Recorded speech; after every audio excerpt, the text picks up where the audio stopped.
তোমাদের আমি আরও একবার দেখাচ্ছি যে এটা ইউজ করার পর থেকে আমার কত বেবি হেয়ার গজিয়েছে। হ্যালো গাইস, তোমাদের সাথে আমি আজকে এমন একটা প্রোডাক্ট শেয়ার করব যেটা ইউজ করার পর তোমাদেরও টাকে চুল গজাবে, মানে যাদের মাথায় টাক পড়ে যাওয়ার সম্ভাবনা হয়ে গেছে তাদের মাথায় চুল গজাবে। আমার মাথাও প্রায় চুল উঠে গিয়েছিলো, এটা ইউজ করার পর থেকে আমার মাথায় অনেক চুল গজিয়েছে। তাই আমি চাই তোমরাও এটা ইউজ করো। অনেকজনই আমি জানি যে বিশ্বাস করে কিনতে পারছো না, যে কিনবো যদি কাজ না হয়, তাদের জন্য আজকে এই ভিডিওটা বানানো আমার।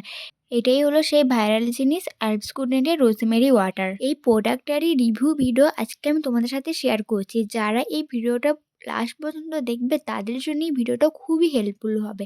তাই তোমাদের কাছে রিকোয়েস্ট করছি ভিডিওটা লাস্ট পর্যন্ত দেখো আর এর পুরো রিভিউটা জেনে না। আর তোমরা দেখতেই পাচ্ছ এটা প্রায় শেষ হতেই চলেছে। শেষ হওয়ার মুখে যে রেজাল্ট আমি পেয়েছি সেটাই তোমার সাথে আমি শেয়ার করছি।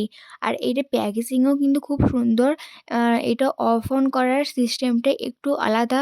দুদিকে মানে এদিকে টিপে দিলে ওই দিক অফ হবে, আবার অন্য দিকে টিপে দিলে ওটা অন হয়ে যাবে। খুবই সুন্দর একটা সিস্টেম, আর স্প্রের কারণে মাথায় ভালো করে মাখাও যায়।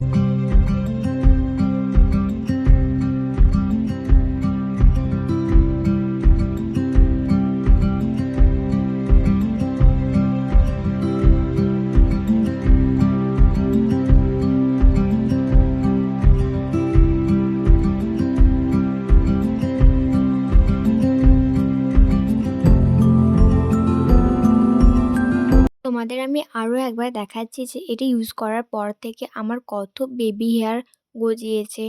তো আমার সাইডে যে হেয়ারগুলো ছিল সেইগুলো আমি এভাবে তুলতেই পারতাম না, কারণ আমার সব চুল উঠে গিয়েছিলো। এখন আমি সবাইকে এভাবে তুলে দেখাতে পারছি যে হ্যাঁ, আমার মাথায় চুল আছে, যেটা আমি আগে করতে পারতাম না। মাঝখানে আমার যা চুল উঠে গিয়েছিলো, তোমরাই দেখো আমার মাথায় কত এখন চুল গজিয়েছে, কত বেবি হেয়ার হয়েছে। অন্য সাইডে তোমাদের আমি দেখাচ্ছি যে এখানেও আমার কত বেবি হেয়ার হয়েছে। আগে এরকম হেয়ার ছিলই না, মাঝখানে তো সব চুল উঠিয়ে গিয়েছিলো। আমার মতো অনেকজনকারই আছে যে সব চুল উঠে গিয়েছিলো, এখন বুঝতেই পারছে না যে কীভাবে কী করলে চুল গজাবে। তাদের জন্য এই প্রোডাক্টটা। আর আমি তোমাদের বলবো এটা আমি কখন কখন ইউজ করি আর কিভাবে ইউজ করি। ফার্স্ট এটা আমি অন করি, তারপর গোটা মাথায় স্প্রে করি। স্প্রে করার পর এটা আমি ওভারনাইট রেখে দিই, পরের দিন সকালে উঠে শ্যাম্পু করি। এটা আমি সপ্তাহে 2 থেকে 3 বার ইউজ করি। তো এটা আমি স্ক্যাল্পে লাগাই, আর লেন্থে লাগাই না। এটা একটা ওয়াটার বলে এটা ওভারনাইট রাখতে কোনো কিছু অসুবিধা হয় না। এটা মাখার পর আমি চুলটাকে বেশি টাইট করে বাঁধি না, কারণ তখন চুলটা একটু ভিজে থাকে। আর ভিজে অবস্থায় চুল তেমন টাইট করে বাঁধা উচিত না, এর ফলে বেশি হেয়ার ফল হতে পারে। তাই তোমাদেরকেও বলছি এটা ইউজ করার পর চুল একদমই টাইটভাবে বাঁধবে না, হালকাভাবে বেঁধে রাখবে।